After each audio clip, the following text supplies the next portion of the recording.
my heart like flowers thousands and thousands of times at the lotus feet of my holy master, my supremely worshipable spiritual Gurudev, Asmadeva Paramaradhatama Guru Pada Padma, Nitya Leela Pravishta Om Vishnu Pada, Ashtotara Satashisimad, Rupanugacharya Varya, Sila Bhaktivedanta Narayan Goswami Maharaj.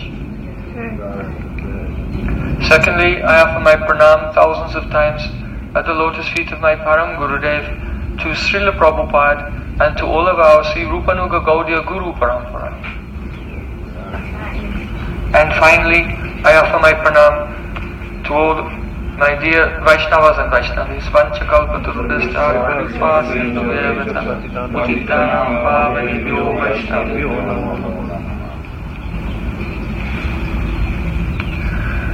By the causeless mercy of Sri Gurand Gauranga, today we are observing the most auspicious occasion of Sri Nrisimha Caturdashi, the appearance day of Lord Nrisimhadev, and also the disappearance day of Hiranyakashipu. You're surprised. I was thinking what you were saying. So, this history is most wonderful, and I am sure that all of you know this story better than me, for sure. But today we want to consider what are the underlying themes of this history of Prahlad Maharaj and Lord Nrisimhadev. What are the profound teachings that are meant to purify us, to change our life, to inform our vision and our decisions in life? This is what we want to focus on today. So please, kindly hear very attentively. Srimad Bhagavatam is the Grantharaj, the king of all scriptures. It is Mahapurana. So a Mahapurana has 10 symptoms. In other words, a Mahapurana is that scripture which describes in detail 10 different topics. So they have been described. Srila Shukadev Goswami Pad, he said, Atra saga visargascha stanam poshanam utaya manvanta ishanukata nirodha mukti ashraya. These are the 10 topics, beginning with Atra saga, that is the creation, the initial manifestation of the elements of the world by the Supreme Personality of Godhead. Then Visarga, the secondary creation, that means that being empowered by Lord Sri Krishna, Lord Brahma, he takes those elements and he combines them together to make all the things that we see around us in the universe today. So that is the secondary creation. Sthanam, how the Lord protects the universe. Poshanam, how he gives mercy to his devotees. Uti, uti means the samskars, the deep impressions in everyone's chitta, in everyone's subconscious mind, which drive us to act in particular ways. That is called Uti. And then Manvantari Shanukata, which incarnations of the Lord come in the different periods of time which are ruled over by the various Manus, such as Swayambhuva Manu, Vaivasvata Manu. Now we're in the time of Vaivasvata Manu, and so on. Ishanukata, what are the pastimes of various incarnations of the Supreme Lord? Nirodha, the description of how the universe is dissolved, the annihilation, cosmic annihilation. Mukti, liberation. And last thing, Ashray. Ashray is what is the shelter of all existence? That is Sri Krishna himself. So the 10th topic of Srimad Bhagavatam is described in the 10th canto. Now, the question comes. The history of Lord Nrisimhadev and Prahlad Maharaj we find in the 7th canto. So of these 10 topics, Which subject is it?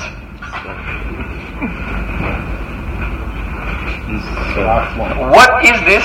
Seven. What is this meant to teach us about? So the subject here is uti.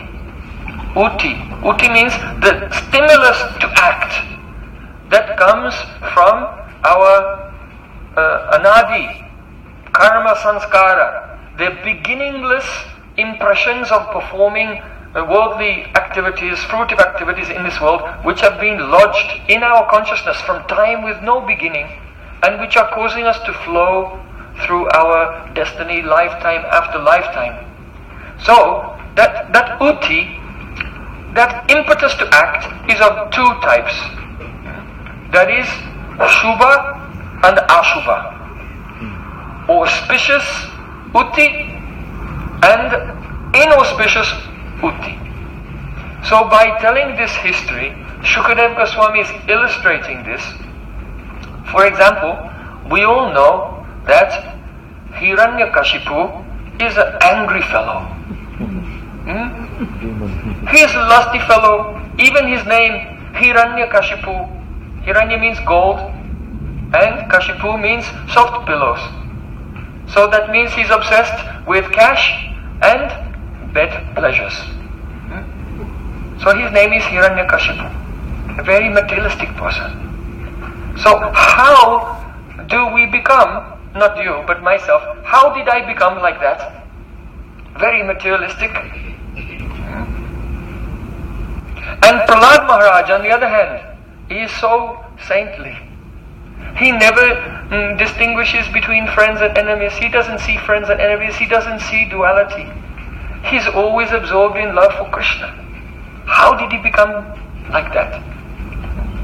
So, perhaps you know that once Sanak, Sananda, Sanandan and Sanatan Kumar, the four Kumaras, by the mercy of their father Lord Brahma, they came to the gates of Vaikuntha. There are 7 gates, 6 gates they went through, but on the last gate, when they're about to enter, then Jai and Vijay, they checked them. So then, the 4 Kumaras, very qualified personalities, at that time they were Brahmavadis, they have realization of Brahman, very qualified Brahmanas.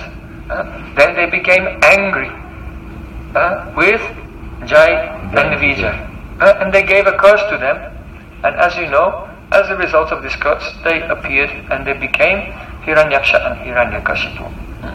So the teaching here is that if we make offense to great personalities, like the 4 Kumaras, they become angry, then this gives us a Ashubha Uti, inauspicious samskars, impressions, and we become under the control of that.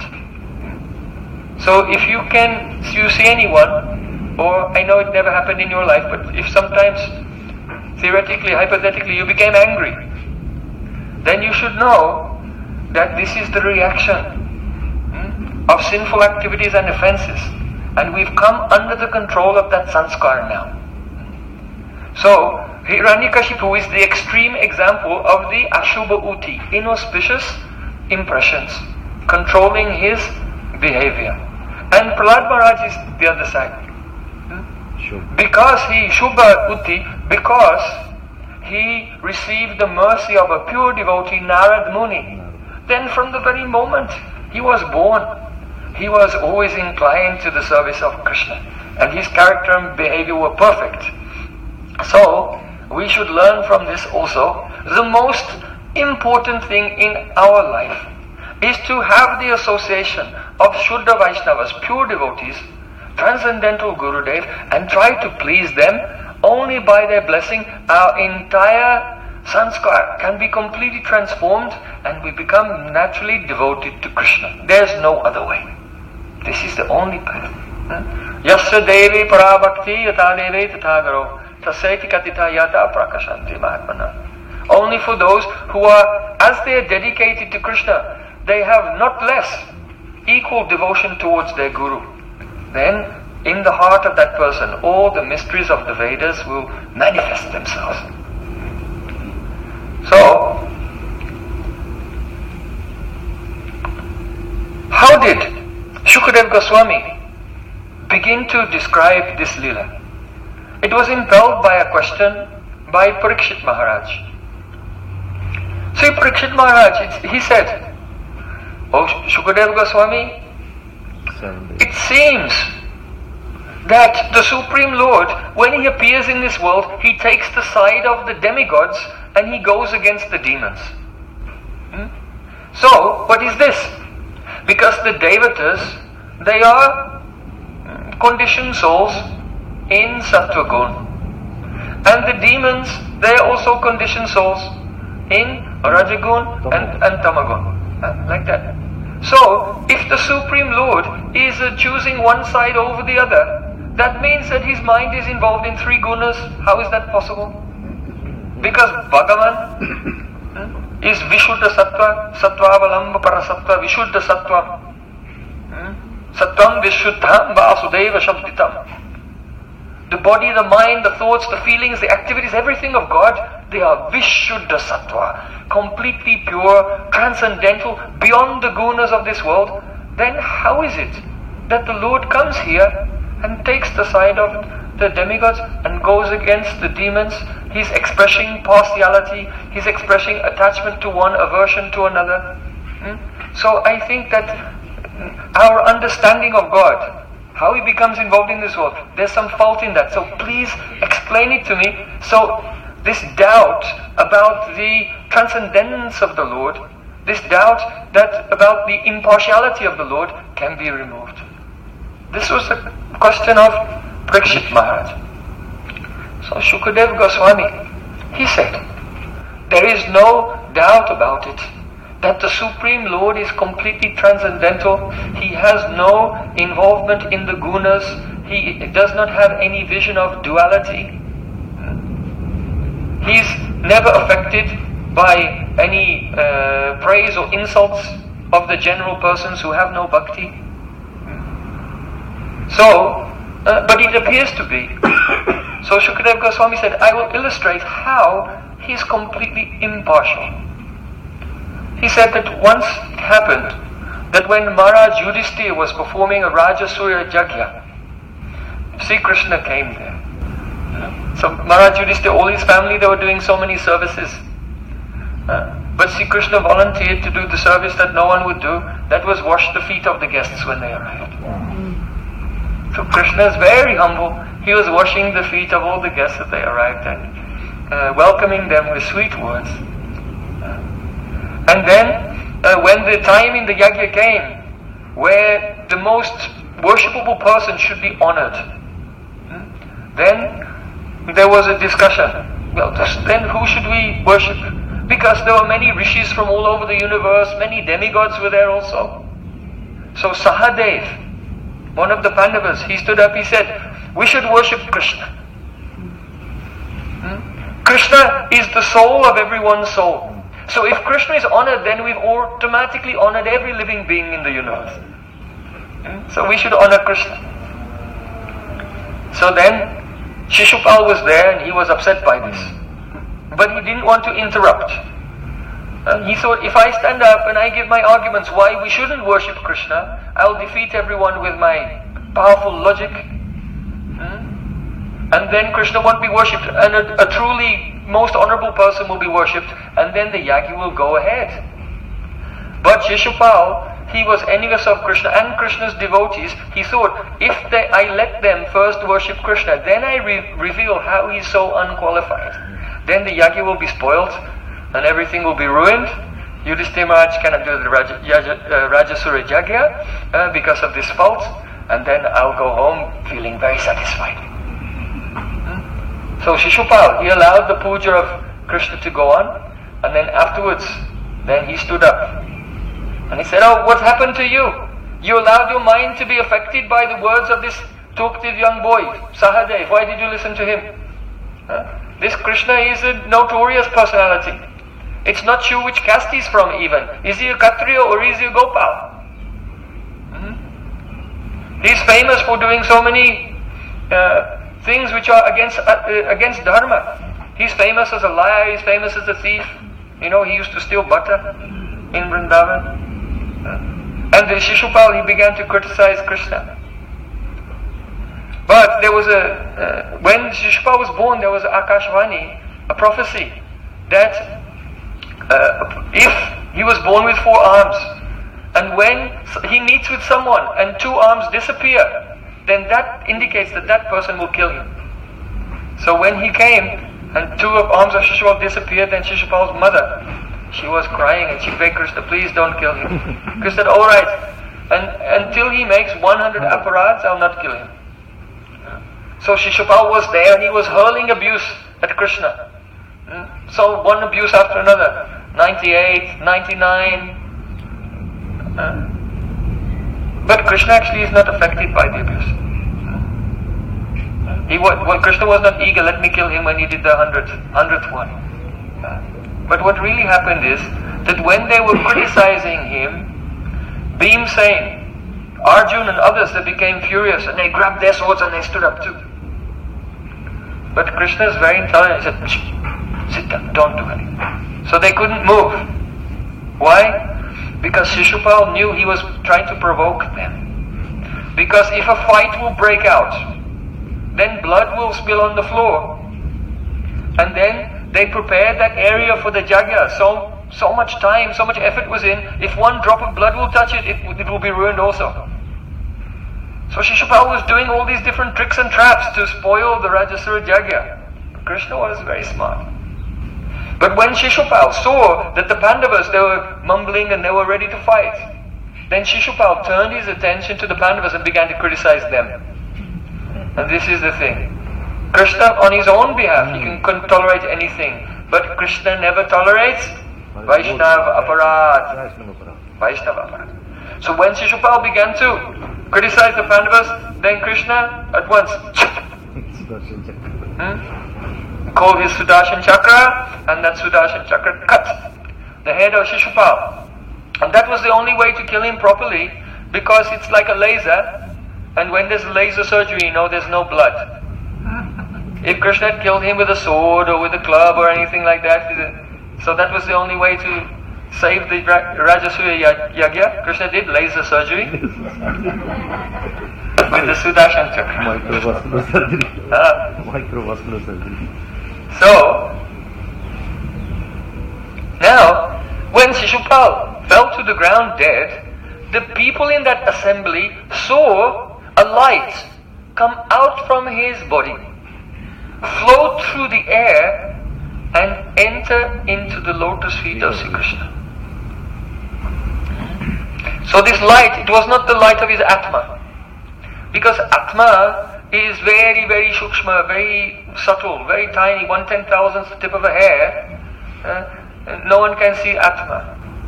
It was the light coming from his Parshad Deha, his body as an associate of the Supreme Lord.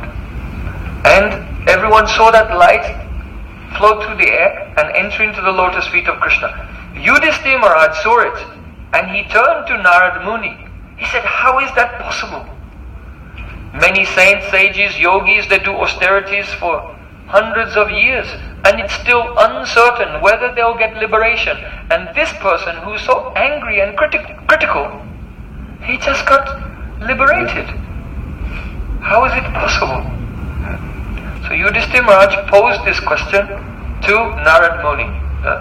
Shukadeva Goswami is speaking this to Parikshit Maharaj. He's telling this story to illustrate that the Supreme Lord is not partial. He doesn't see this one is good, this one is bad. He sees all equally. So if we want to be a devotee of Krishna, you have to come also in that stage. Brahma Bhuta Prasanatma Na Sochati Na Kankshati Samak Sarveshu Bhuteshu Mad Bhaktim Labate Param. Samak Sarveshu Bhuteshu. To see all living entities, the rich, the pure, the young, the old, the good, the bad, the ugly, whoever. Same. Equal. Equal. Without attachment, without aversion. Otherwise your consciousness is in Maya. Attachment and aversion, this is coming from Maya. So, but still as Vaishnavas we make one discrimination, and that is, we have a favoritism towards those who are bhaktas. For the general people, everyone is equal. But those who are devotees, we honor them. Kanishta Adhikari, we honor from in the heart. Madhyam Adhikari, bow down to them, give pranam. And those who are Uttam Adhikaris who have some realization of bhajan, then we give our life to them completely. And we hear from them, and we try to follow everything that they're telling us. So, we are not like the Brahmavadis who just see everyone equally. We see everyone equally, but devotees, we have special attachment for them. And we cannot be detached from devotees. So, Yudhishthira Maharaj posed this question.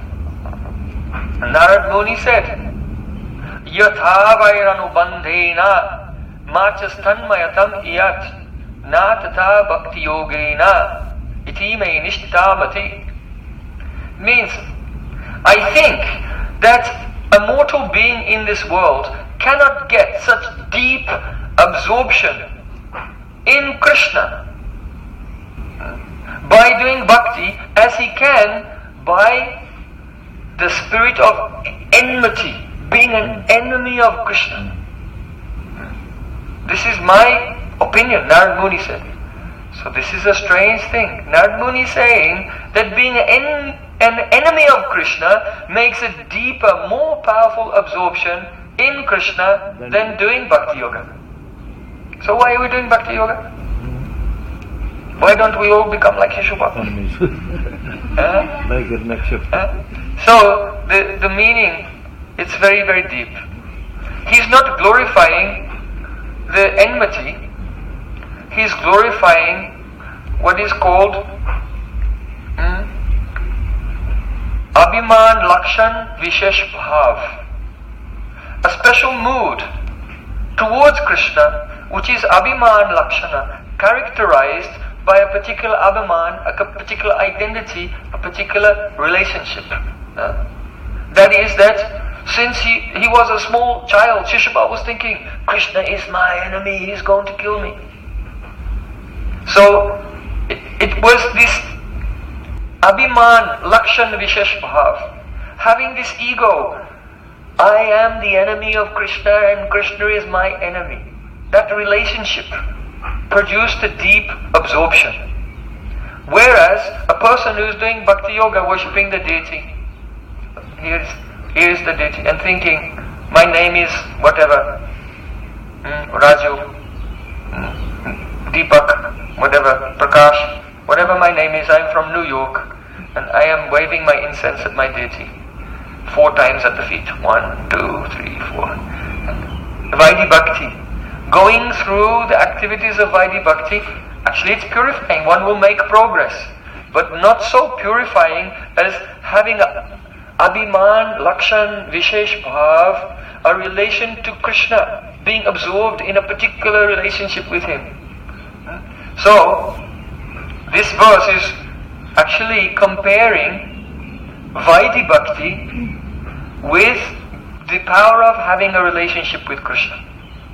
So Narad Muni, he said, Kita Pesaskrita Rudha Kudayam Tanamus Smaran Samrambhabaya Yogena Vindate Tatsarupatam. There's one small insect called Telkata. It's an oil stone, a worm that lives in a hole in the stone. And a bringi, a wasp, came and trapped that small insect in his hole and was trying to get to him. So, if you're a very small worm and a wasp comes, then it's so loud like an aeroplane. So then that little insect is there and all he can hear is the sound of the wasp.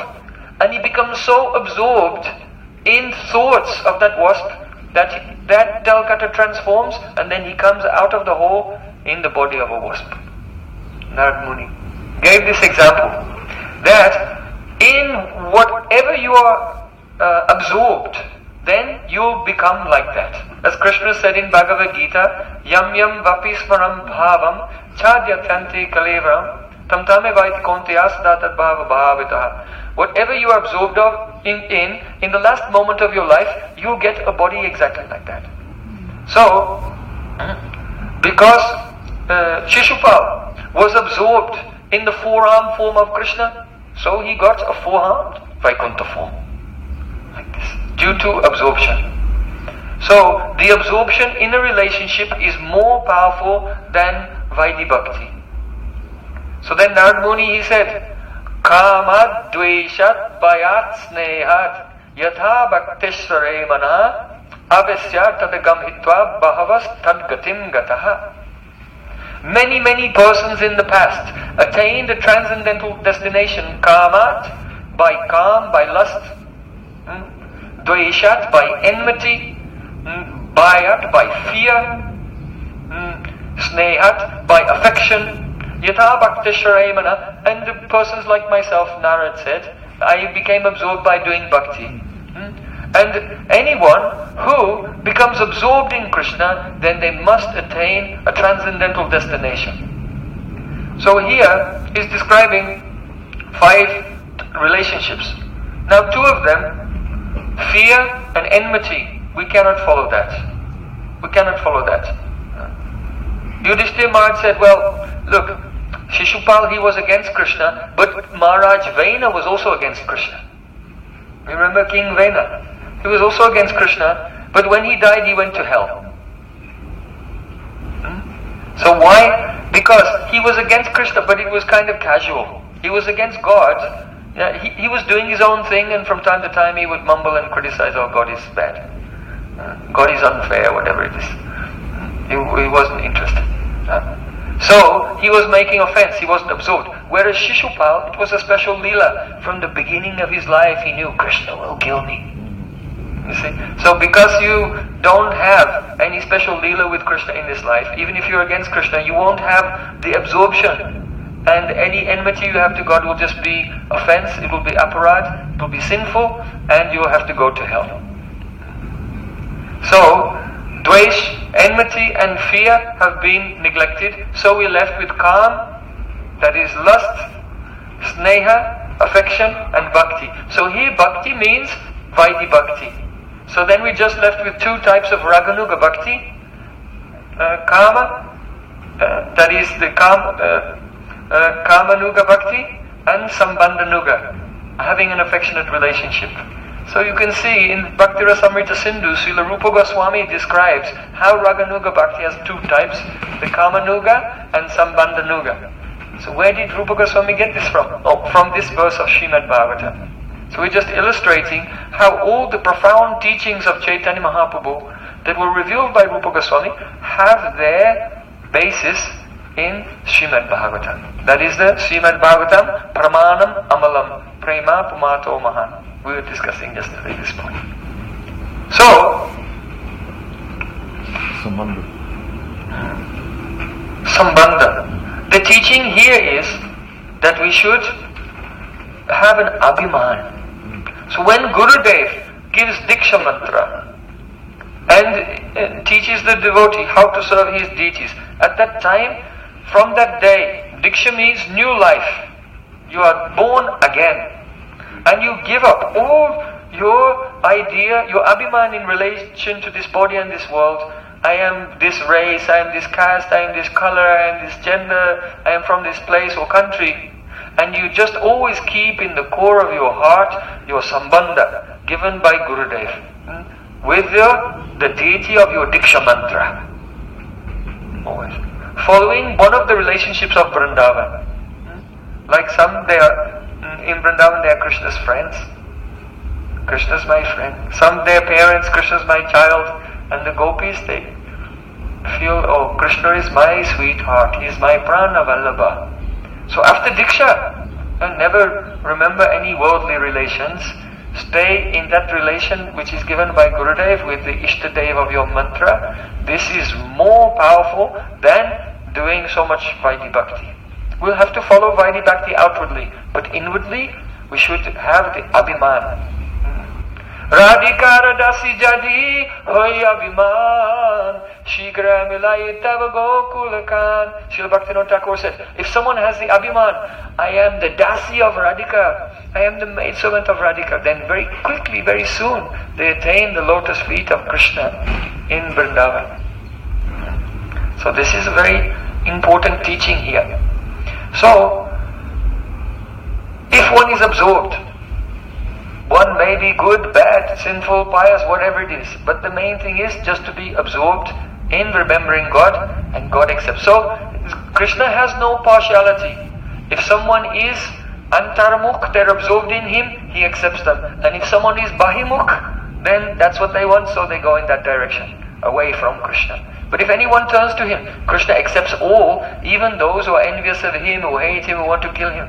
So in this way, the Narad Muni was illustrating, Shukadeva Goswami was illustrating that the Supreme Personality of Godhead is fully transcendental. He is completely impartial. He is not taking any sides. This is important to know for two reasons.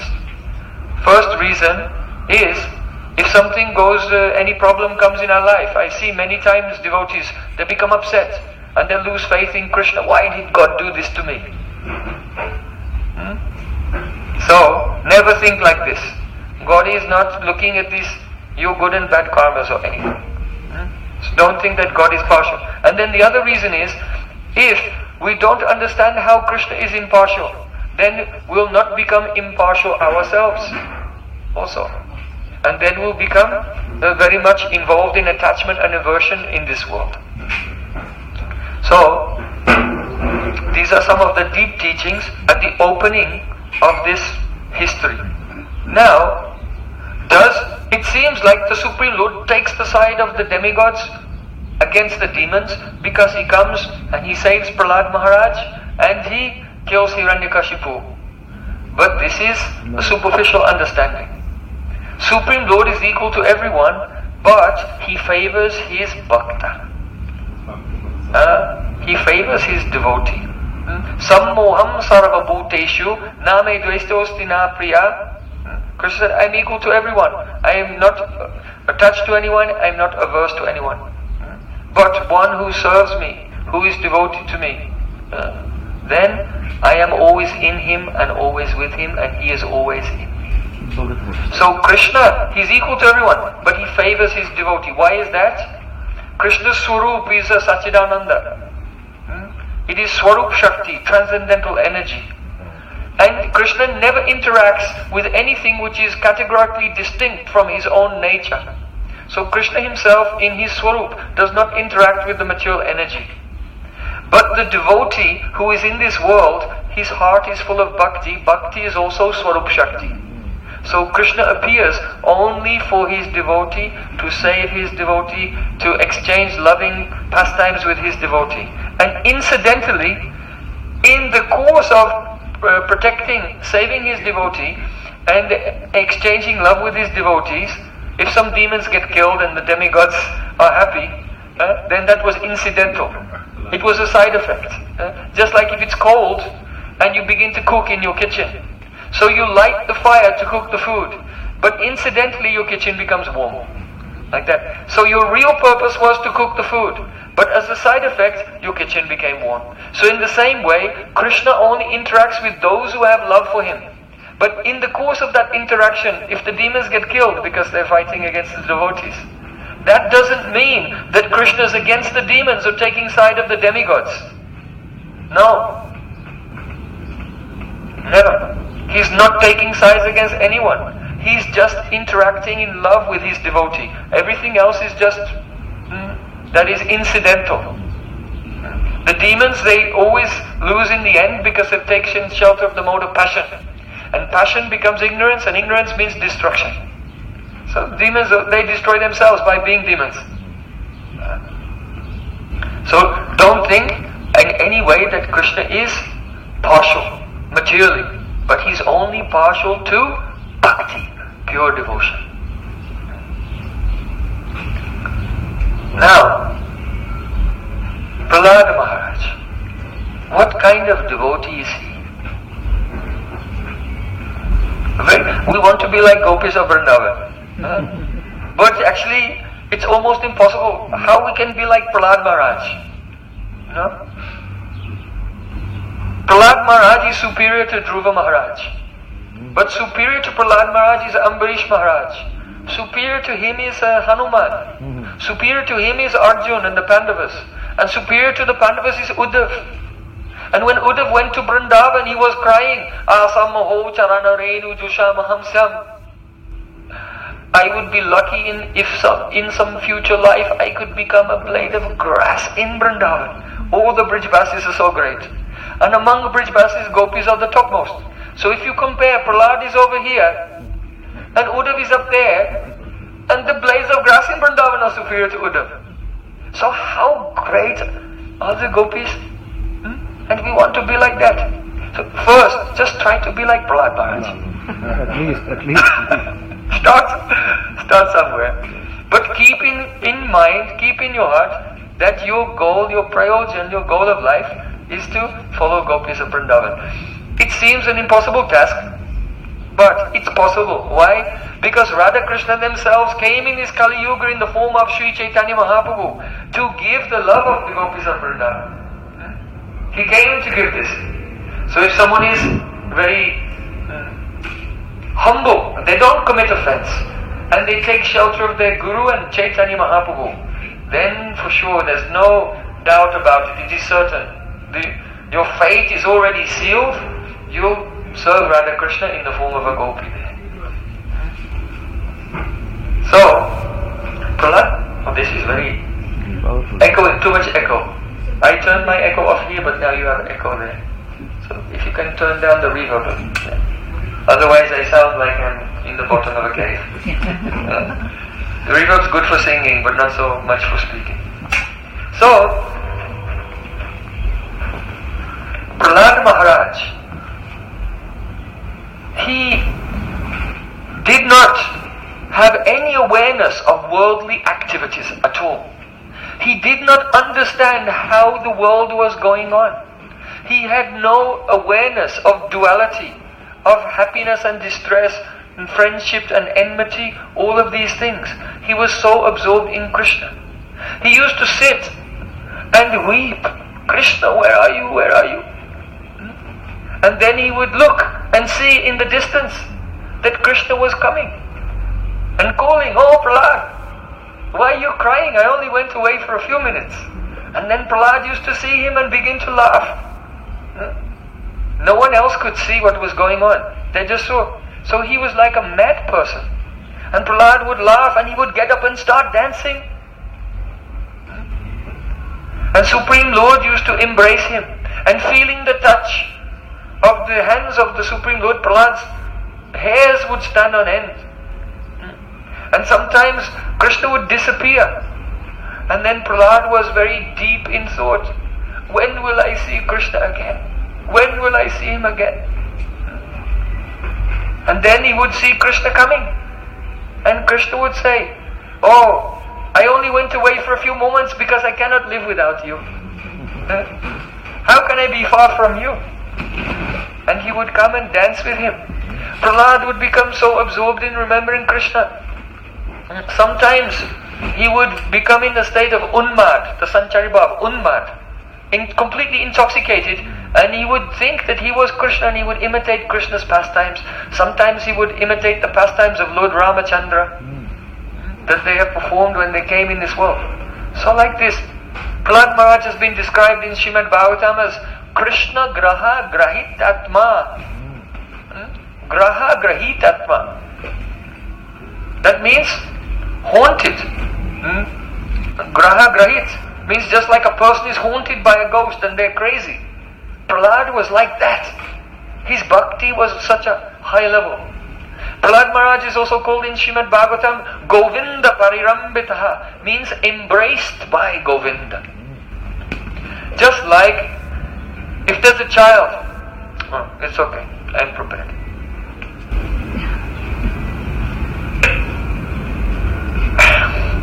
Thank you. You reminded me. Otherwise I would not have noticed.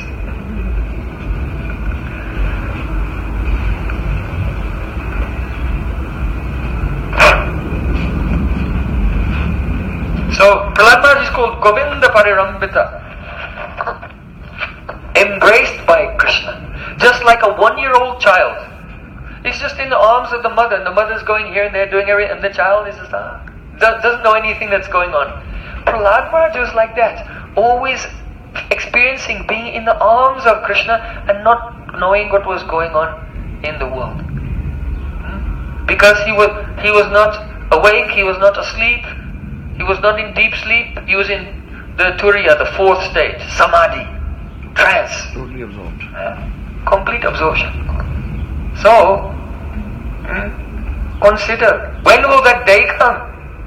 When we are in such a state of love for Krishna. So one day, his mother decorated him, bathed him, massaged him, decorated him with a beautiful flower garland and dressed him in nice clothing and brought him in front of his father. So as you know, Hiranyakashipu, he was upset. Previously he'd become upset because Lord Varahadev had killed, or rather liberated. God never kills anyone. If you think that God kills someone, then you are in Maya. Because we are not this body. And Supreme Lord knows that you are not this body. So the soul is never a part of the body. We only feel as if we are this body due to avivek, lack of discrimination. If you become alert, then just now you can understand you are not this body. But because we are not alert, we are intoxicated with this, the desire for enjoyment. So we have a bodily identification. But when our vivek comes, then we will become shakshi, only witness, watching. Mind is going on, body is going on, we're just watching. So, Supreme Lord only helps everyone, is kind to everyone, he liberates them. But Hiranyakashipu was thinking, he killed my brother, so I am going to kill him. And he went to the valley of Mandara mountain and he did austerity, standing on the tip of his toes with his arms in the air. For 35,000 years. Ants came and ate all the skin of his body. They made an anthill around him. Only the bones were there. But he kept the pran moving in his bones. And from his tapasya, fire was coming from the top of his head. It was heating up the whole universe. The demigods became perturbed and they prayed to the Supreme Lord. They prayed to Lord Brahma, oh, you should do something. We're all, it's too getting hot because of him. So then Lord Brahma came and he sprinkled his water from his kamandalu on Hiranyakashipu's bones. And at once, again he had a beautiful young golden body. Very handsome, very powerful. And he had tears in his eyes. His body was trembling, hair standing on end. He gave Dandavat Pranam to Lord Brahma because now my austerities, the fruit will come. Lord Brahma said, I'll give you a benediction, what do you want? He said, I want to be immortal. Lord Brahma said, even I am not immortal. Ask for something else. So then he tried to be tricky. He said, give me the benediction that I cannot be killed in the day or the night. On the land, the sea or in the air, inside my house, outside my house, by any human being or demigod or animal, in any month, by any weapon. Lord Brahma said, Tatastu, so be it. Then Hiranyakashipu was so happy. Now I am immortal. And then from there, he invaded heaven, he drove out Indra and all the demigods, and he was sitting on the throne of Indra and made himself the king of heaven. He was controlling the whole universe. He was so powerful. Even he was drunk and he was changing everything. He made it so that if you do bad activities, you get a good result. And if you do good activities, you get a bad result. He was so powerful. Even when he was drunk, he was controlling so many aspects of nature. So you can just imagine how puffed up he had become. If you become a manager of a big company, or if you become the president of America, or something, he's become the king of heaven. He's so puffed up. But Prahlad, my little boy, came in front of his father, and when Hiranyakashipu saw Prahlad Maharaj, he picked up his son lovingly in his lap, and he sniffed his head. This is one of the anubhavs of the Vatsalya, parental mood. And tears came in his eyes. He was thinking, I'm so proud of my son. He's a chip off the old block, just like his dad. He was thinking like that. He didn't understand what Prahlad Maharaj was like. So then he said, he wanted to see how his son's education was going. So he said, oh Prahlad, please tell me, what is the best thing you have learned at school from your teachers? Prahlad Maharaj said, Tat sadhu manye survarya dehinam samasamudvigya diyam asadgrahat hitvatmapatam griyamandakupam vanam gato yed harimasrayeta. O Asurya Varya, best of the demons, the best thing I have learnt is this, that the people in this world who are asatgraha, they have accepted this temporary body to be the self. Then they are embarrassed by one inconvenience, one miserable, uncomfortable situation after another, without any end. They have fallen into a dark well of household life, surrounded by wives, children, money, houses, animals, dogs and cats and all things. They have so much attachment for all of these things, and they've completely forgot the progress of their soul. So, hitatmam patam kriyamandukupan. The best advice, the best thing that I have learned is that one should leave this dark well of materialistic household life, which is blocking the progress of the soul. And banam gato yadarimasya, and go banam to Vrindavan. And there take shelter of the lotus feet of Hari, Supreme Lord. So, here Prahlad Maharaj, he's speaking about materialistic household life. He's not speaking about Vaishnav, Grihastha ashram. Because now he's 5. After a few years he got married. Otherwise, where did Bala Maharaj come from? Bala Maharaj is his grandson. But the worldly materialistic household life is very dangerous. So he saw his father was in that condition. So he said, he was implying the best thing you can do is leave all this, go to Vrindavan and do bhajan and serve Supreme Lord Hari. Hiranyakashipu was furious. Why? Hari had killed his brother. He said, now my son has taken the side of the enemy. But he's a little boy, he's an innocent little boy. It means someone must have polluted his intelligence. So Hiranyakashipu, he looked up and he looked at the school teachers of Prahlad Maharaj. Do you know them? Who are they? Yes, Sanda and Amarka. Sanda means bull. Bull knows about just eating all day and mating with the cows. So, one teacher was like that. And the other teacher, Amarka, means darkness. He has so much material knowledge, but this material knowledge is all ignorance. All ignorance. You go to college, you can get a PhD. Many different PhDs, but they're all on one subject only, avidya, ignorance.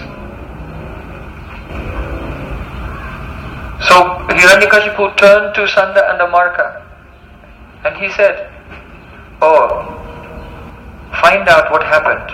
Maybe some Vaishnavas came into the palace in disguise and they have polluted the intelligence of this child. So then he gave his son Prahlad to the teachers, and the teachers came to him with some sweets. Oh, good boy, our blessings to you. We'll give you some sweets. If you can tell us how your intelligence was changed. Did some enemy come here to the palace and change your mind like this? Tell us, how did it happen? When Prahlad Maharaj heard them speaking, he folded his hands. He said, I bow down to the Supreme Personality of Godhead, by the influence of whose material energy the living beings become bewildered and think this person is my enemy and this person is my friend. I heard about it before. He was thinking, I heard about it before from my Gurudev, and now I am seeing it before my very eyes. These two persons, Sandana and Amarka, who are completely soaked in ignorance, they think that I am a foolish child. So what can I say to them? So then Prahlad Maharaj, he said, Yatha brahmatayo brahman Swayam akarsha sannidhim tatha me vidyate chetas chakrapani yadrichaya.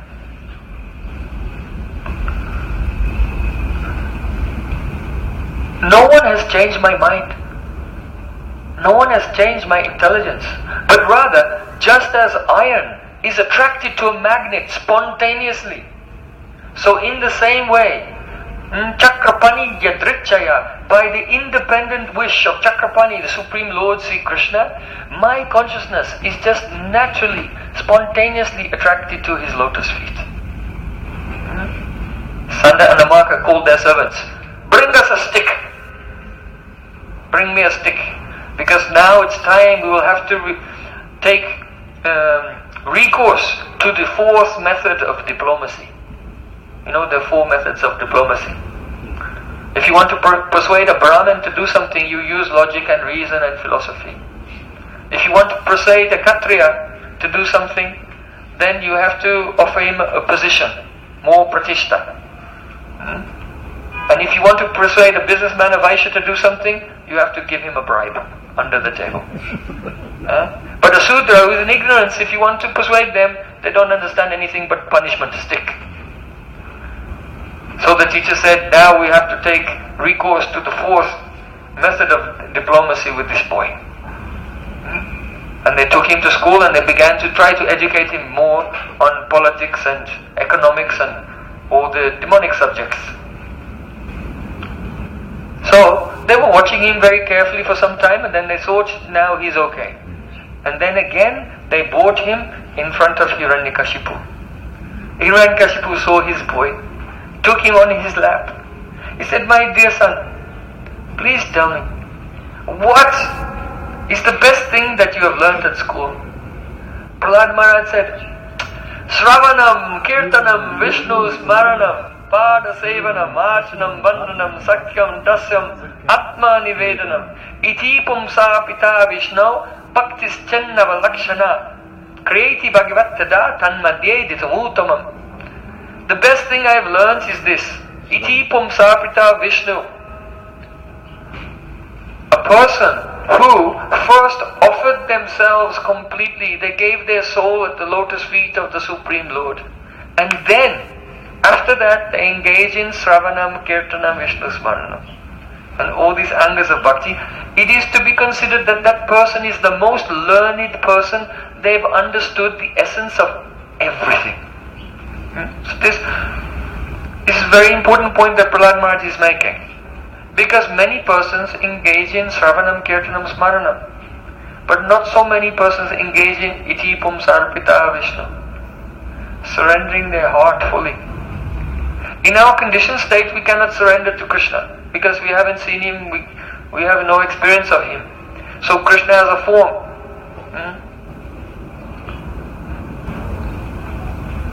Guru Krishna Rupaya Shastra Pramane Guru Rupe Krishna Kripa Karin Bhaktakani.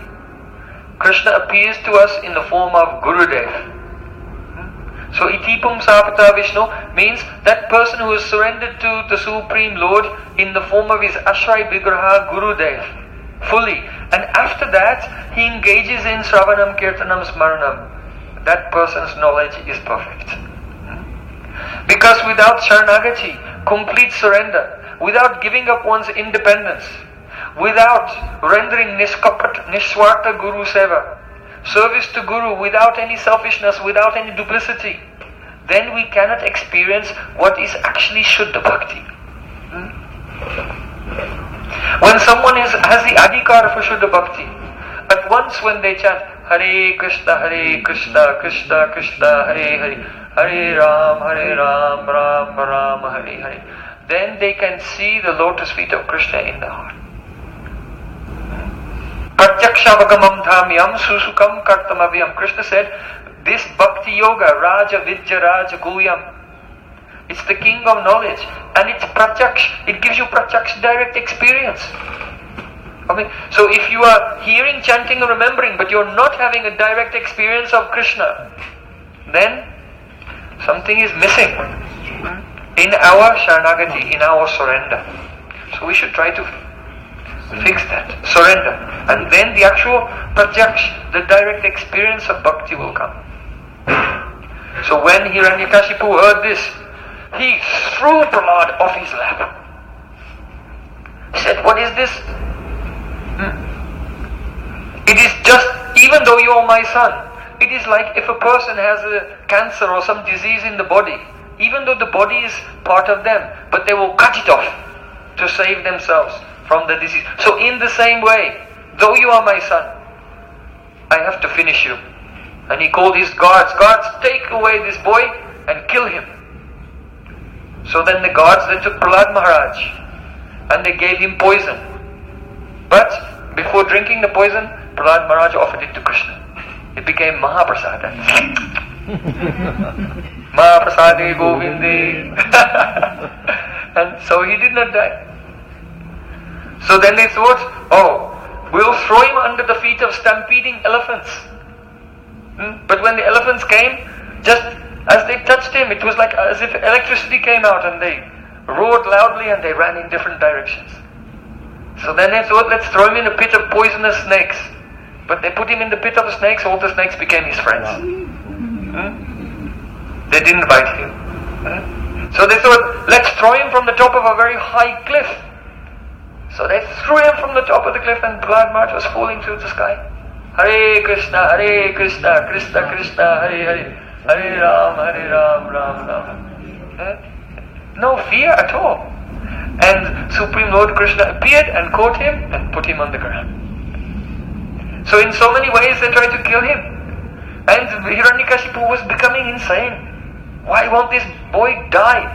So then his sister, Holika, she came. She said, "Oh my dear brother, don't worry.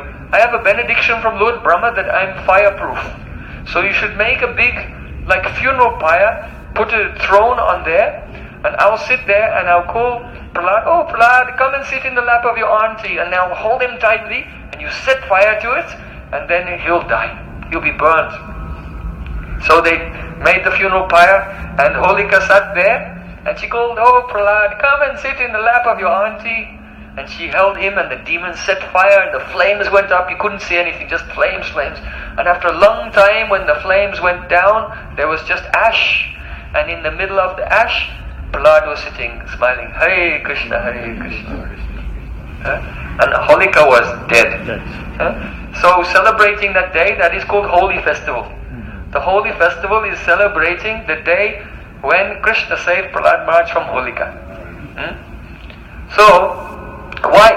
Because though she had a benediction from Lord Brahma, but this is only some karma. And because she committed offense to a pure devotee, so all auspiciousness, whatever good karma she had in her life were completely destroyed. So Brahma's benediction did not act. She lost that and she was burnt. So then, now Hiranyakashipu was very, very disturbed in his mind. So Sandana and Marka came to him, they said, "Your Majesty, don't be worried. Our father, Shukracharya, he's been away. He's away at the moment, but soon he'll come back and he will know exactly what to do. So don't worry, just put him in school and we'll take care of him." So then, Prahlad Maharaj, he was in school with the boys, and when the teachers took their break, all the boys wanted to play. But Prahlad Maharaj, he said, "Oh, everyone, come here. I want to tell you something." They said, "We want to play." He said, No, I want to tell you something better than playing." And the boys surrounded him. And Prahlad Maharaj, he said, "Kaumara acharet pragyo dharman bhagavatani ha dolabam manasam janma tadapya dhruvam arthadam." From your childhood, you should engage in the Bhagavad Dharma. The boy said, "But Prahlad, we are children. Children, they don't have to follow Varnashram Dharma. That is not that. When they grow up, they can do that." Prahlad Maharaj said, No. I'm not speaking about Varnashram Dharma. I'm speaking about the Bhagavad Dharma. Bhakti, devotion to the Supreme Lord. There is no restriction. Doesn't matter how old you are, how young you are, wherever you are, whoever you are, everyone at every moment. should engage in the service of Krishna. Then the boy said, but when we're older we can do that, now we want to play. Prahlad Maharaj said, look, no one knows how long they will live. You may say in the future I'll do bhakti, but in the future you may die. And then you lose the human form of life. The boy said, no, then we can do this bhakti in our next life. Prahlad Maharaj said, Durlabham manasam janma. Actually, this human form of life is very rare. There's no guarantee that again you have this human form of life. Then they said, but how can it takes a very long time to become perfect in bhakti. Krishna said, Tadapya dhruvam artadam. It's true that life is very momentary, very brief, but still bhakti is artadam. It's extremely effective. Great personalities like Katwanga Maharaj, they became perfect in only a matter of minutes. 12 minutes Katwanga Maharaj became perfect. So then the boy said, Prahlad Maharaj said, look, a person may live for 100 years, but 50 of those years they spend in bed, drooling on the pillow. So that time is completely wasted. So 50 years are left. And in the beginning of your life, you spend so much time getting your education. And in the end, the last 20 years of your life, then you have no energy, many diseases are coming, you're very sick. So there's a little gap in the middle. That's all. And in that gap in the middle, then you want to become very successful.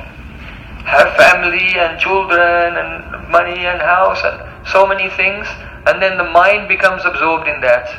My clothes, my car, my computer, my smartphone, my shoes, my other pair of shoes, my other pair of shoes, my other pair of shoes. My cat, my dog, my horse, my furniture, and the mind is absorbed. So Prahlad Maharaj said, in this way the living entity becomes like a silkworm who's going round and round and round and makes a cocoon around himself and cannot get out.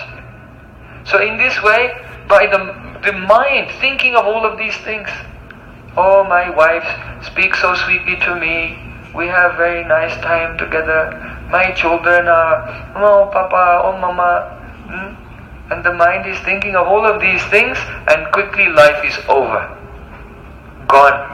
And you have put yourself in one cocoon and cannot get out. So Prahlad Maharaj said, now, from childhood, don't delay. Or whichever point of life you are, if you're young or old, but from this moment, from this very moment, fully surrendered to Krishna. Then the boy said, oh Prahlad, how did you learn all of this? We're in the same class as you, we don't remember learning this. Then Prahlad Maharaj, he said that when I was in the womb of my mother, at that time the demigods thought that I would be like Hiranyakashipu, so they wanted to do an abortion. And they all came there to kill Prahlad Maharaj. But Narad Muni came and said that no. Actually it's a great devotee in the womb of the Kayadu. So then the demigods, they bowed down and they did parikrama of Kayadu. And then Narad Muni took her to his ashram, that is Narad Kund at Govardhan. And for thousands of years, while Hiranyakashipu was doing tapasya, Narad Muni was telling Srimad Bhagavatam to his mother, and Prahlad was in the womb hearing everything. So by the mercy of Narad, already when he was born, that's why they couldn't kill him with swords or anything, because his body was Satchidananda. He was situated in a fully transcendental body. So then Prahlad Maharaj began to tell the boys what he'd learned from Narad. He learned from Narad, Jagrat swapnaha susuptam cha gunato buddhibhrittayaha thasam vilakshano jiva shakshitvaina vinishtitaha. He learned that there are two things, the field and the knower of the field. So sometimes you are awake sometimes you go into a dream, and sometimes you go in deep sleep, shushupti. These three states of consciousness, they are called gunato buddhi brittaya. They are changes of buddhi. That is the element of intelligence in your subtle body, and they're caused by the three gunas. Sattva makes you awake. Rajagun, mode of passion, makes you dream. And Tamagun puts you in deep sleep. So, only because three gunas are acting on our buddhi, so we experience, now we're being awake, then we fall asleep, we dream, and then we go in deep sleep again. So that's all that we're doing. This is the buddhi brittaya. The vritti is the movement of buddhi. Now just see what happens. When you are dreaming, in your dream you have a body. And your dream body is going here and there. But anyone who looks at you sees that you're lying on the bed, doing nothing. But you think that this dream body is you. But really, this is not a fact. So in the same way, when you wake up, just as due to the mode of passion, your buddhi makes you think that you are that dream body, but it's not you. So in the same way, when you come in sattva gun into the mode of good, the mode of goodness, not fully, but slowly comes, little, and you wake up, then you are thinking that you are this body, but you're also not this body. So there are two types of dream. The short dream you have at night, and the long dream you have in the day. The short dream may last for whatever, half an hour or a few minutes, whatever. But this dream you're having now, how old are you? 62 years this dream has been going on. This is called buddhi vritti. The buddhi intelligence, contaminated intelligence is making this go on. So Prahlad Maharaj said, Bhasam vilakshino jiva. The jiva is different from these three states. Shakshitvaina vinishtita, and we can identify who is this jiva, who am I, who is Atma, by the shakshitva. The jiva is not anything that happens when you're awake, dreaming, or in deep sleep. You are only shakshi, the witness. Like Krishna said in Bhagavad Gita, Naivam kinchit karomiti. A person who has vivek, discrimination, whose consciousness is alert, then when they stand, when they sit, when they walk, when they talk, when they eat, when they open and close their eyes, they know that only the senses are engaged with their objects, but I am doing nothing. This is called shakshitva, witnesshood. So Prahlad Maharaj said, I learned from my Gurudev the definition of yoga. The definition of yoga is that by engaging in bhakti to Krishna, one should completely stop all the vrittis of buddhi. That is, one is no longer awake, one is no longer asleep, deep sleep, and one is no longer dreaming. One is in full consciousness of Krishna. So when these three vrittis of buddhi have been checked, their flow has been stopped, and one is absorbed in Krishna 24 hours a day, that is called yoga. So Prahlad Maharaj, he learned this from Narad and he was teaching it to the boys. The boys said, so how do you practice this bhakti yoga? Prahlad Maharaj said, Guru susustaya bhaktya savalabda apanena cha sangina sarubhaktanam ishvara radhanena cha. He said, first thing, Guru susustaya bhaktya. Be devoted to your spiritual master. Listen very, very carefully with complete faith. If we want to have auspiciousness in our life, then there's no other recourse. We must submit ourselves to hearing transcendental sound from a transcendental source. That will orient us and to have the right direction in life. But if we listen to any non-transcendental sources, we'll go in the wrong direction. For sure. So first thing, Guru Srusrustaya means listen very carefully with faith and try to follow it in your life. Sarva labda panena cha. And everything that you have, body, mind, words, energy, time, money, everything. You offer that to Guru in the service of Guru. Doesn't mean Gurudev will accept it, but you should offer it. Just like Laksha here, the prostitute. She sold all of her jewels and jewelry and ornaments and everything, and Haridas Thakur said, go and distribute it to the Brahmanas, I don't want it. But to give up the mamata, possessiveness for these things, and to have mamata for Gurudev and Krishna, one has to offer everything. So then Prahlad Maharaj said, Sangena Sadhu Bhaktanam. And if you want to understand your Gurudev, by yourself you will not understand Gurudev. Try to be in the association of sadhus. Gurudev will not say, oh, I am associate of Radha Krishna.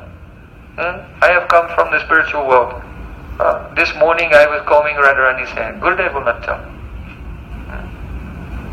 But the sadhus who know the glories of Guru, if you associate with them, they'll say, do you know who your Gurudev is? Nikunja yuno rati kali siddhai ya yali bir yuktir apekshaniya tatrati dakshar ativallabhasya vande guroshi charana. Your Gurudev is a Dasi of Radhika. When Krishna has ended up somehow in the Kunj of Chandravali and Radharani is upset, oh, then your Gurudev is standing on the gate of the Kunj, watching out, to guarding that place, to make sure that Krishna doesn't try to come in. Like this.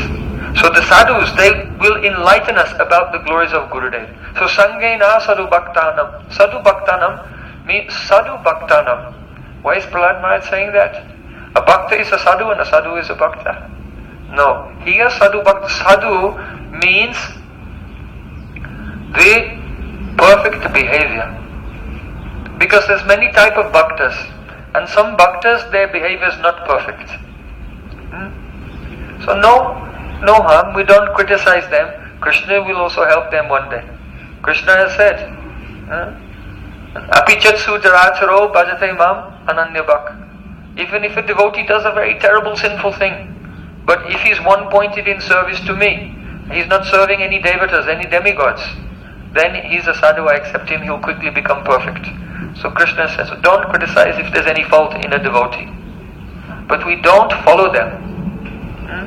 We respect them, we don't criticize, but don't follow them. So Prahlad Maharaj says, Sadhu Bhaktanam, those devotees who sadhu, their behavior is perfect. We follow them.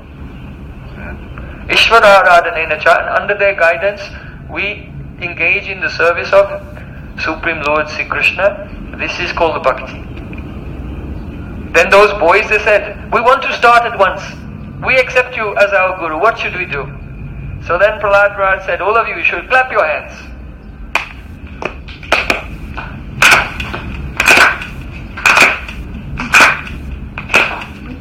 And repeat after me.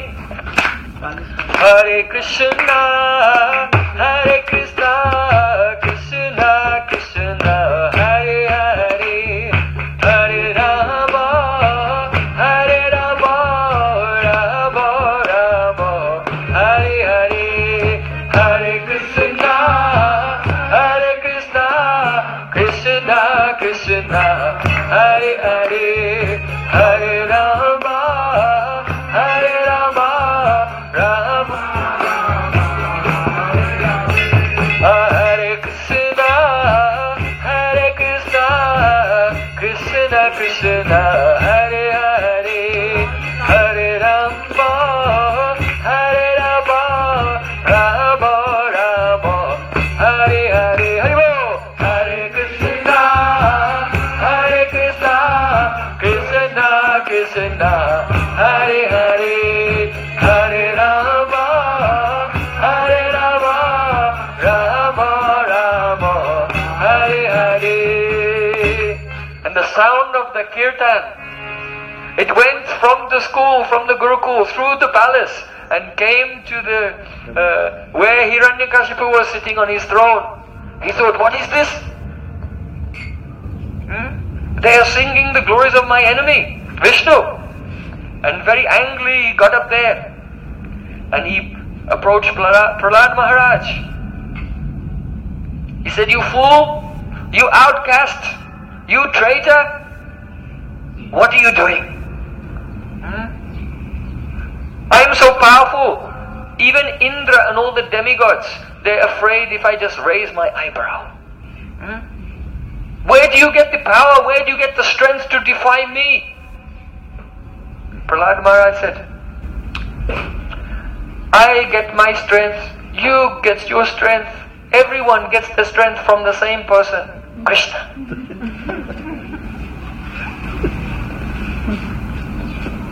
Hiranyakashipu said, this is the symptom of a person who is about to die.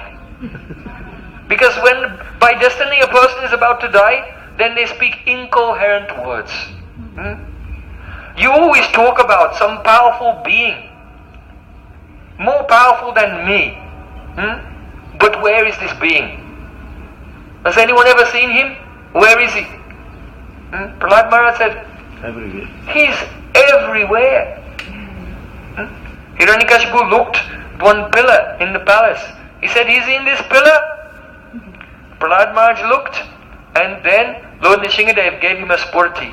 And he saw Nrisimha in the pillar, and Prahlad Maharaj looked, and Nrisimha winked. Prahlad Maharaj said to his father, yes, he's there. Hiranyakashipu said, okay, then let's see how he saves you now when I sever your head from your body. And he took up his sword, but with his fist he punched the pillar and cracked it. And then he turned his back on the pillar and took up his sword and was about to cut the head of Prahlad Maharaj. And then suddenly,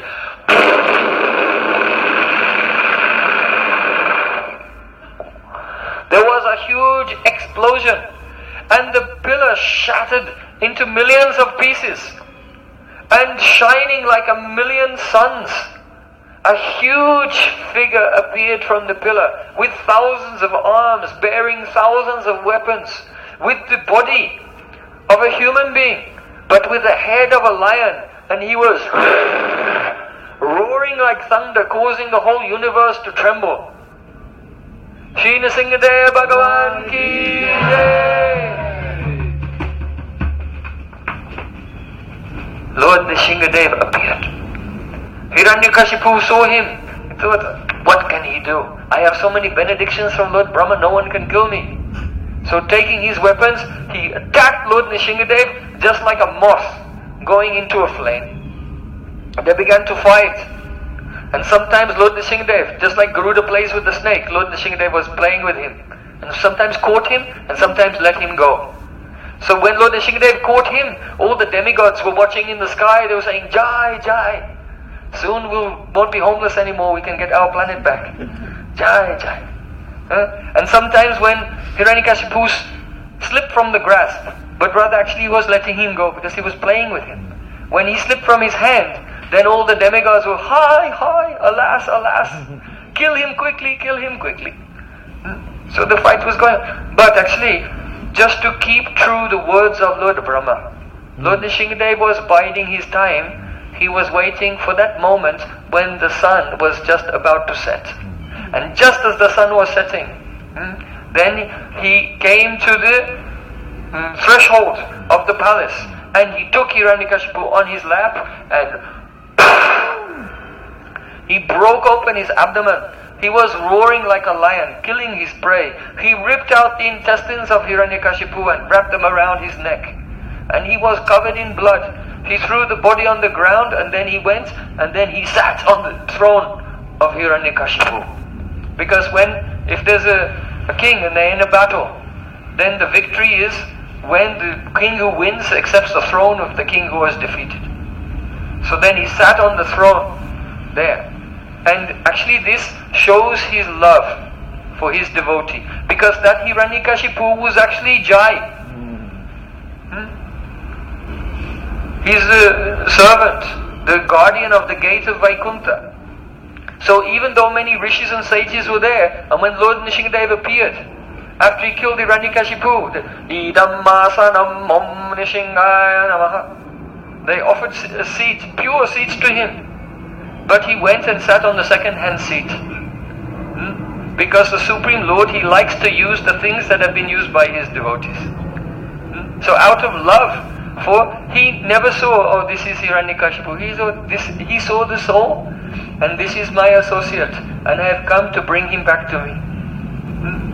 So out of love for His devotee, He came, and then He used the used asana of His devotee, and He sat down there. And He was roaring loudly, and His mane was covered in blood. So then Lord Brahma, he turned to Lord Shiva. Oh Mahadev, please go and offer prayers and pacify the Lord. Lord Shiva said, you go and pacify him. He's so ferocious, so angry. So then Lord Brahma, he approached Lord Nrisimha, and he said, oh my Lord, your plan, your intentions are achintya, they are inconceivable. No one can understand them. Why? Because, my Lord, it was you who inspired the 4 Kumaras to become angry. Because they are Brahmavadis, they are never going to get angry. 4 Kumaras. So he said, it was you who inspired the 4 Kumaras to become angry and give the curse to Jaya and Vijay, that they would appear as Hiranyaksha and Hiranyakashipu. It was you who inspired me, Lord Brahma, to give these benedictions to Hiranyakashipu, by which he became so powerful. It was you who arranged for your devotee to take birth as the son of Hiranyakashipu. It was you who inspired Hiranyakashipu to attack Prahlad Maharaj, and then you yourself came and saved him from the person you inspired to attack him, who became powerful for the benediction that I gave him, and you inspired me to give that benediction. So, who did all of this? Everything. It was all you. So Bhishmadev, on his deathbed, Bhishmadev, when he was on the bed of arrows, he prayed to Krishna, Na yasya karik chit rajan puban vedana viditsitam yad vijigyasayo yukta muyanti kavayopi. Bhishmadev said, my Lord, no one can understand your plan. We can understand the anubhavs. For example, anubhav means a response to love. If Krishna feels love in his heart, then he expresses that. So we know that Krishna, he was driving the chariot of Arjun. Krishna's driving the chariot of Arjun is an anubhav. Because when he sees Arjun, his heart melts with love. He thinks, what can I do for you? Let me drive your chariot. Krishna is bound by a rope of Mother Yashoda. This is Krishna's anubhav. He becomes like a helpless baby tied up by his mother when he's naughty. Why? Because when he sees the love of Mother Yashoda, he becomes helpless. These are anubhavs. So we can know the anubhavs, the activities that the Lord does as a response to love. But what's his plan? How his Leela will unfold? No one can know his intentions.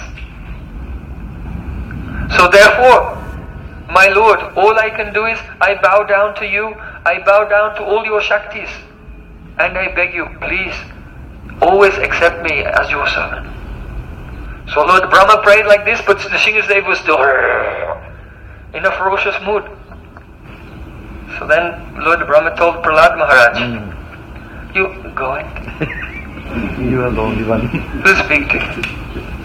So then Prahlad Maharaj, he was not afraid at all. Just like a little boy goes to his father skipping very happily, Prahlad Maharaj went skipping there like that. And when Lord Nrisimha saw him, at once he became peaceful, pacified. And he took Prahlad in his lap. Prahlad said, I am not afraid of your sharp teeth. I am not afraid of the intestines around your neck.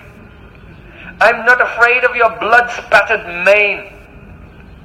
I am not afraid of your loud roaring like thunder. I am not afraid of your sharp nails. I am only afraid of one thing, asatsanga.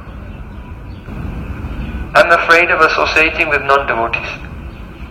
Why? Because by kusanga, by associating with those who are not devoted to Krishna, then one's mind becomes averse, it slowly turns away. And that is the greatest disaster of our life. So Prahlad Maharaj, he began to offer prayers to Lord Nrisimha. He said, Channa kalo yadabhavastri yugota sattvam. Oh my Lord, you have a name, Tri-yuga. Your name is Tri-yuga. Why? Because you appear in 3 yugas, Satya Yuga, Treta Yuga and Dwapara Yuga. But even though you appear in the 4th yuga, that incarnation Channa kalo, that means in the age of Kali, you appear in a disguised form, in a hidden form. So Prahlad Maharaj began to glorify Lord Chaitanya Mahaprabhu in the lap of Lord Nrisimha. Oh, wow. It's there in Srimad Bhagavatam. It is? Sachinandan Gauri ki Jai. Yes, of course. You think I'm making it up? No, because Kali Yuga bar still has to be here in the Kali Yuga. Channakalo yadabhavastri yugota sattvam. Prahlad Maharaj directly in the 7th canto of Srimad Bhagavatam is glorifying the incarnation of Chaitanya Mahaprabhu. So, Prahlad Maharaj, he said to Lord Nrisimha, Prayena Deva Munayo. There are many persons, they want their sages, they want their own liberation only. Prayena Deva Munaya Swavimukti Kama Maunam Charanti Vijanena Parata Nishta. There are so many transcendentalists, spiritualists, they leave, they give up the company of other people and they go in alone in a cave somewhere in complete silence and they try to serve God. Why? Na parata nishta. They don't have nishta. They don't have faith. They're helping others. Please His Supreme Lord. Prahlad Maharaj said, I'm not like that. Prahlad Maharaj never went off in a cave. He's there doing kirtan with all the demon children. So in this way, he is the Mahajan. He's Acharya. We want to follow Prahlad Maharaj. We should know that Supreme Lord is very pleased when we help others, when we try to share the holy name. Mahaprabhu said, Yare dekatahi kaya Krishna upadesh, amara gyai guru hayatare desh. Kabuna bodhibi tomai vishayataranga, punapi eitai pabimora sangha. Mahaprabhu told one devotee in South India, he said, everywhere you go, everyone you meet, you tell them about Krishna. On my order you become guru and liberate everyone in this land. And I promise you that if you follow this order, then the waves of sense gratification, the waves of Maya, always attacking any transcendentalist. If you go alone somewhere and think I'll chant, no, Maya will follow you. Always. Maya, what do you think? Maya following? Maya's living. Where? Indriyani mano buddhiya adhyasthistana muchate. Krishna in Bhagavad Gita said, your enemy is lust. What you renounce everything, okay, renounce everything. But your enemy is living in your senses, in your mind and in your intelligence. It will go wherever you go. So how will you be saved? Only one way to be saved. Yare dekatahi kaha Krishna upadesh. Preaching. Do prachar all the time. Everyone you meet, everywhere you go, tell them about Krishna. And then Mahaprabhu, he promised, if you do this, I promise you that the waves of sense gratification, they will never obstruct your progress. You will always progress, punapi eitai pabimora sangha, and very soon you will meet with me again. Jai Sachinandan Gohari. Yes. So Prahlad Maharaj said, I am not like those transcendentalists. I don't want to be liberated without so many fools and rascals are in this world. But I don't want to go and leave them behind. They should also develop Krishna consciousness and be happy. Prahlad Maharaj said, Naivopayatcha patitim kavayas tavesha brahmayushapi kritam miridum Naivo dvijay paradurakti avaitaranyas tadvirya gayana mahamrita magna chitta so chaitato vibukashaitas indriyata maya sukaya param udvahato vimudhan. Oh my Lord, though I am in this material world, I have no fear, I have no lamentation. Because my chitta is always nimagna. My entire consciousness is always immersed in the ocean of your beautiful, sweet glories and pastimes. But still I have one lamentation. I lament for the ignorant persons of this world who have created. Actually, when you're born, you come with empty hands and you leave with empty hands. But in the middle, we create so many responsibilities for ourselves. We have one responsibility. Our responsibility is bhakti. But we create so many artificial responsibilities and we carry this burden around on our head all the time and say, I have no time for bhakti. So Prahlad Maharaj said, I have one lamentation. I lament for the foolish persons who waste their whole life carrying the burden of self-created responsibilities. I am very worried about them. Yan maitunadi griyomedi sukam hitucham kanduryayena karayori vadukadukam tripyanti neha kripana bahuduka bhajan kandutivan manasivjan vishaheta dhira. Prahlad Maharaj said, the materialistic persons, they are thinking that a sex life is the greatest thing. But this is just like an itch. If you have a skin disease and the itch, it's itching. If you scratch it, then the itch increases and you keep scratching and then blood comes and then you have to stop anyway. So said in the same way, this sex desire, attraction between male and female in this world is like this skin disease. And even though the living entities, they're scratching again, but they never become free from this. They're always disturbed by it. This is the manasijan. It's just coming from the mind. What does this body want? Nothing is dead. It's made of earth, fire, air, what it doesn't. But the mind, because rajas is in the mind, so we feel, oh, this body has so many necessities, everything. This is just manasijam, coming from the mind. So the true policy is vishaheta dhiraha. One should just tolerate whatever sense gratification the body is, just tolerate that, because it will only lead to destruction, suffering and frustration. And try to engage all the senses in the service of Krishna. So in this way, Prahlad Maharaj was offering very beautiful prayers, full of very good advice for all of us to Lord Nrisimhadev. So finally, Lord Nrisimhadev, he said, Prahlad, I am very pleased with you. Please request from me a benediction. Prahlad Maharaj said, my Lord, I am not a businessman. I never served you to get something from you. I am serving you only for your happiness.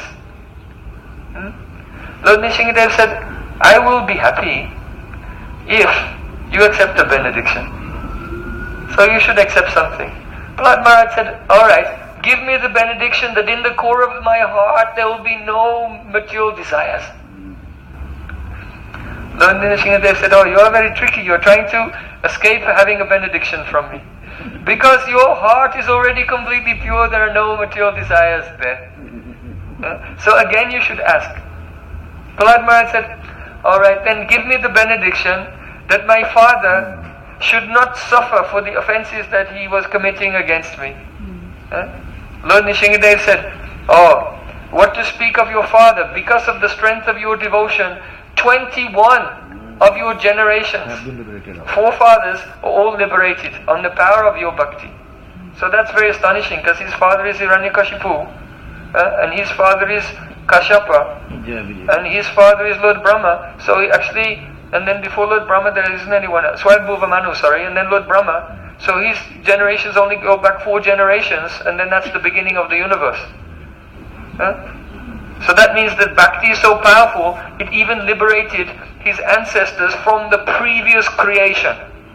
Srila Jiva Goswami Pad explains this. Even from the previous day of Lord Brahma, the previous creation, those ancestors, they're also liberated. So then Lord Nrisimhadev said, again you ask for a benediction. So then Prahlad Maharaj said, you please give me the benediction that the living entities in this world are suffering terrible karmas. Give all their karma to me, let me taste that and let them be free. Lord Nrisimhadev, he had tears in his eyes. He said, oh Prahlad, my boy, you have defeated me. I cannot allow this. Krishna will not allow that to happen to his devotee. He said, but I will give you this benediction, that those who will hear the Harikatha of our conversation and our pastimes together, anyone who will hear that, very soon they'll attain pure bhakti, Krishna Prem, and go to the spiritual world. Nrisimha Bhagwan ki.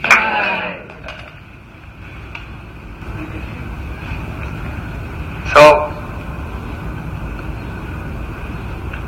in this way, on this day, Lord Nrisimha appeared in this world. And then shortly afterwards he disappeared. And Prahlad Maharaj was crying in separation. He was thinking, I am not a great devotee. Supreme Lord appeared for a few moments and disappeared. And now I am alone. He was very, very humble. And he used to pray to Lord Nrisimha. So there's one prayer that's very nice. And I want you to, today, if you forget everything, at least remember this.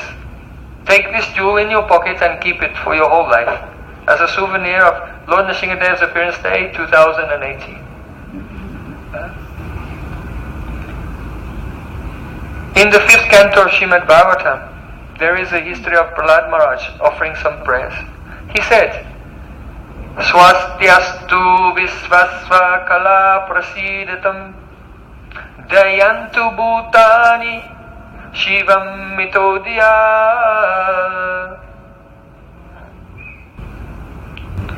It means Swastyastu visvasva kala prasidatam.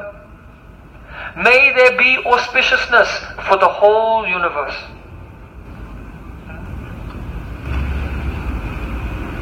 Sometimes we have some envy or anger there, and we feel dissatisfied. But you will feel happy when we have the spirit.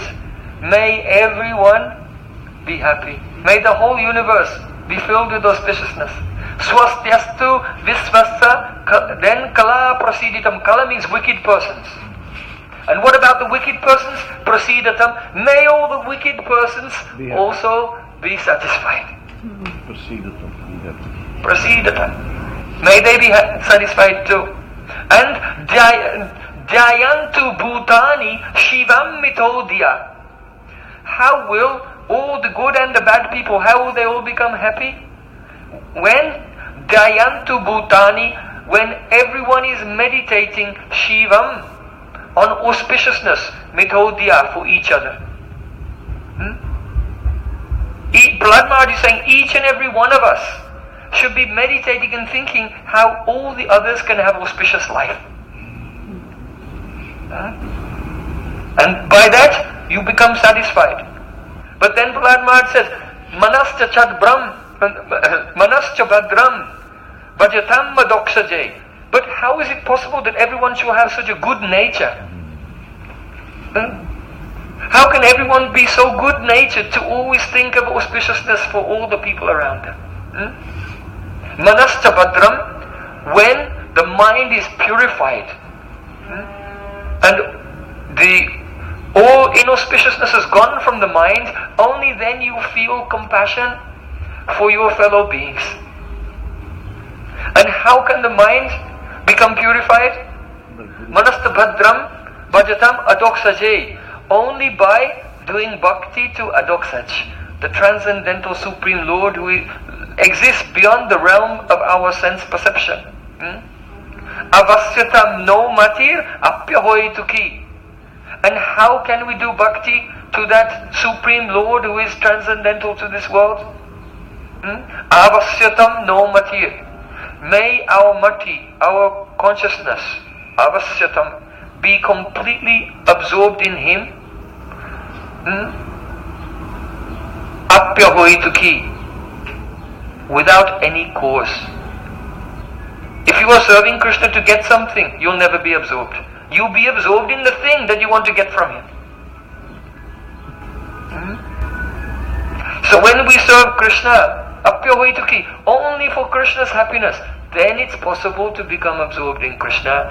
And when you're absorbed in Krishna, then all inauspicious things go from the mind. When all inauspicious things go from the mind, then you think about the welfare of other people. And when you think about the welfare of other people, then you become satisfied and the whole world becomes full of auspiciousness. This is the mentality of Prahlad Maharaj. So take today this mentality of Prahlad Maharaj, this jewel, and keep it always in your pocket. And then the celebration of Nrisimha Chaturdashi is really successful. This is the real Abhishek of Lord Nrisimhadev, a real puja of Lord Nrisimhadev. That is to follow the mood of Prahlad Maharaj. So Srila Bhaktivinoda Thakur, he has written one beautiful poem called Navadvip Bhava Taranga. And there he said, when will the day come when I'll be wandering through Navadvip Dham and I'll arrive at the place called Devapalli, and there Lord Nrisimhadev is eternally being served by the various demigods. After killing the Hiranyakashipu, then he was flying through the sky, and Lord Nrisimhadev came over Navadvip, and he came to rest, and he washed the blood from his hands there in the lake at the Devapalli. So Srila Bhaktivinoda Thakur said, when will I go there?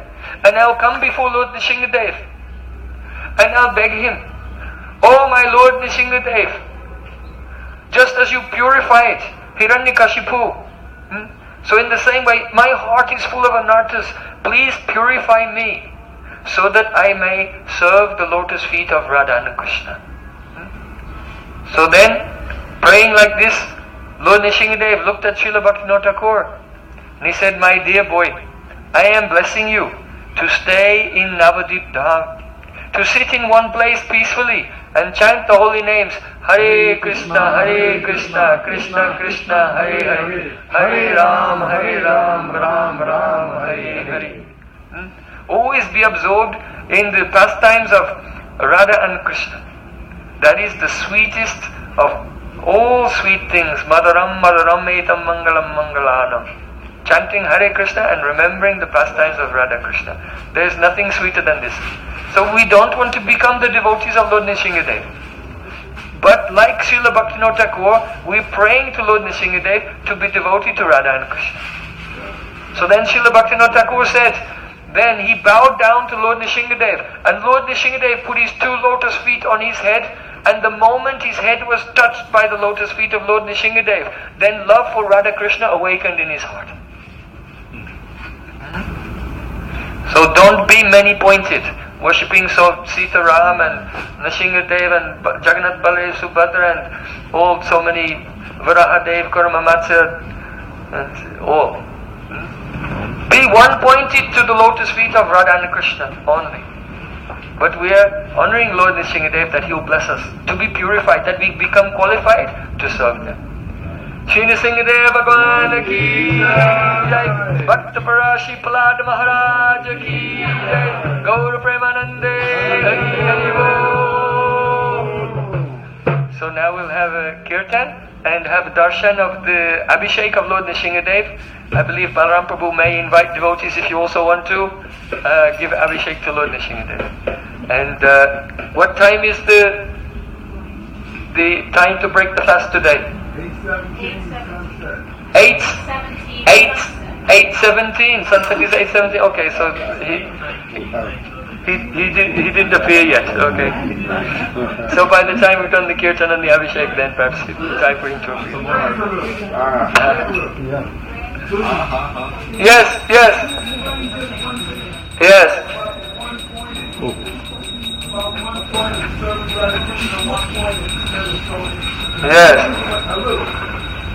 So, you see, bhakti should be ekantik, one-pointed. You know, Hanuman, he said, Srinate Janakinate Aveda Paramatmani Tatapi Mama Sarvasva Rama Kamala Lochana. Hanuman said, I know that Krishna and Lord Ram, they are obeyed, non-different from each other. That they are both Paramatma, that they are the Supreme Lord in two different forms. But still, Tatapi Mama Sarvasva Rama Kamala Lochana. Still, the lotus-eyed Lord Ram is my everything, my all in all, not Krishna. You see? So, there are 5 rasas, Santa, Dasya, Sakya, Vatsalya and Madhurya. The first ras, Shantaras, that is passive adoration. The characteristic of Shantaras is mamata gandaheen. There's no mamata, no possessiveness for any form of the Lord. So those personalities who are in Shantarasa, they see all the different forms of God. These are all forms of God, they're all equal, but they don't have a specific liking for any one of them. They're all equal to them. So that is Shantaras. But then in the next rasa, Dasyaras, from Dasyaras, the quality of Dasyaras is mamata, possessiveness. So you cannot have mamata for all the forms. Mamata, possessiveness is one. Right? Understand? Like, for example, you have a husband. So you have mamata, he is my husband. But you cannot say, he is my husband, he is my husband, he is my husband. One. So in the same way, you have to have the chastity, the attachment, mamata, for only one form of Bhagavan. So Srimad Bhagavatam tells, Eitech angsa kalapungsa Krishna's tu Bhagavan swayam. All the forms of God have come from Krishna. He is the highest. All the five rasas are present in him to the fullest degree. And therefore, he is the nomidyate brahmapusei tadidambaraya. He is the most worshipful being in all universes. Brahmaji has, in his Brahmastuti, given that conclusion. So, when we have shelter of bona fide Guru and receive Diksha mantra, then otherwise, if Diksha Guru has not explained, then Shiksha Guru will explain who is your Ishtadev, which form of the Lord you should be related with, and in what ras you should serve him. So Diksha Guru will tell. If Diksha Guru has not told, then he'll arrange that you can learn this from your Shiksha Guru, and then you fix your mind in one relationship only, and then Bhakti is very powerful. Otherwise, if you have no Ishtadev, then you cannot advance at all. Because there's no Sambandha Gyan, knowledge of relationship. Bhakti has three stages: Sambandha, Abhideya, and then Prayojan. First be established in your relationship, then you serve according to that relationship, and then you can attain the goal, Prem, pure love for your Ishtadev. So that's a very important aspect of our devotional philosophy, to be one pointed to your Ishtadev.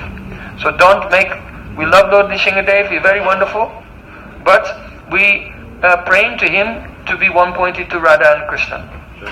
Just I want to say one thing. In the pastimes of Krishna in Goloka Vrindavan, if there's any danger, then the Brijbasis, they pray to Giraj Govardhan. Giri Raja Jaya Govardhana Jaya Giri Raja Jaya Govardhana. Oh Govardhan, you are our Kula Devata, you are our family Devata, so we take shelter of you, please protect us. So, in Nitya Navadvip, where Chaitanya Mahaprabhu's Leela is eternally going on, there, the same relationship that the Brijbasis have with Govardhan, that relationship the Navadvip Basis have towards Lord Nrisimha. He's like the Govardhan personality of Navadvip.